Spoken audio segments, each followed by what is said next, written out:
النهارده انا رحت ازور جدتي، بس لقيت بيتها غريب جدا، فتعالوا معايا نشوف بيتها بقى غريب ازاي.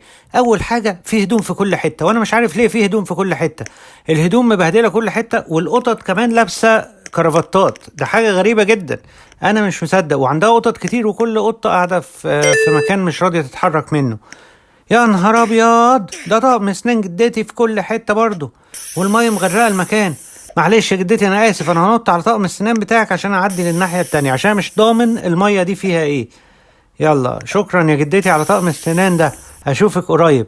اهلا، ازيك يا جدتي؟ ده كنت لسه بسأل عليكي. انت بتعملي لنا دلوقتي حاجه عشان الشتاء؟ شكرا ليكي جدا، بس انا شايف الهدوم اللي عندك دي كفايه.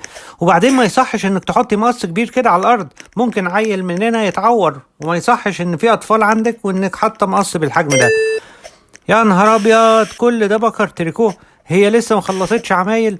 انا حاسس ان هي هتفضل تشتغل كده لغايه يعني انا مش عارف لغايه امتى. يا نهار ابيض، وكمان جدتي بتطبخ بني ادمين؟ الحقونا، دي اكيد مش جدتي، واكيد حد عامل فيها جدتي.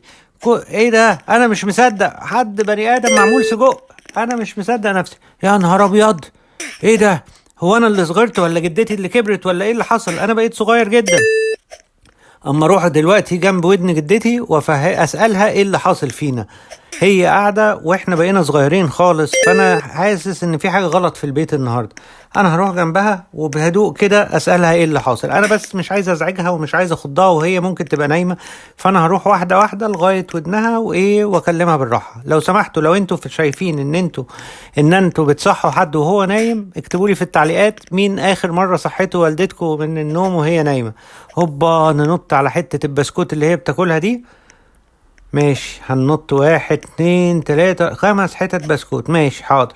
1 2، قربنا نوصل لودن جدتي، وهقول لها دلوقتي ايه اللي حاصل. 3، يلا. فاضل حتة اوبا، يا نهار، لا استني يا جدتي، انا مش بسكوت، انا يا حفيدك. يا نهار ابيض، ده جدتي بلعتني. طب اعمل ايه دلوقتي في المشكلة دي؟ اطلع من بقها ازاي؟ تعالوا ندور ازاي نخرج من هنا. يا ترى نعرف نمشي من عند لسانها؟ اوبا، الحقوني، انا وقعت، انا دلوقتي مش هعرف اطلع تاني. يا نهار ابيض، ده جدتي واكله بسكوت قد كده، وشكلها كانت بني ادمين كمان بالغلط. يا نهار ابيض، ايه ده؟ ده ابن خالتي اللي بندور عليه بقى لنا اسبوع. طيب انا لو خرجت بالسلامه هقول لهم ان انت ايه هنا، بس سيبوني اخرج من هنا بالسلامه. واكله بسكوت، واكله بني ادمين، واكله كل حاجه. دي اكيد مش جدتي، ده اكيد حد عامل فيها جدتي.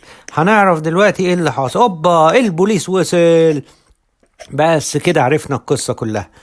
انت مين بقى؟ ايه، انت حرامي وعامل فيها جدتي، وكنت بتعمل كمان سحر على البيت؟ يا نهار ابيض. طب الحمد لله ان احنا هربنا، وكمان في الملاهي اللي جنب جدتي. انا دلوقتي هستمتع بالملاهي، وانتوا كل اللي تعملوه تدوسوا على زرار الاعجاب وتشتركوا في القناة وتفعلوا الجرس عشان تشوفوا كل فيديوهاتنا الجاية. شكرا ليكم، ونشوفكم في حلقة تانية.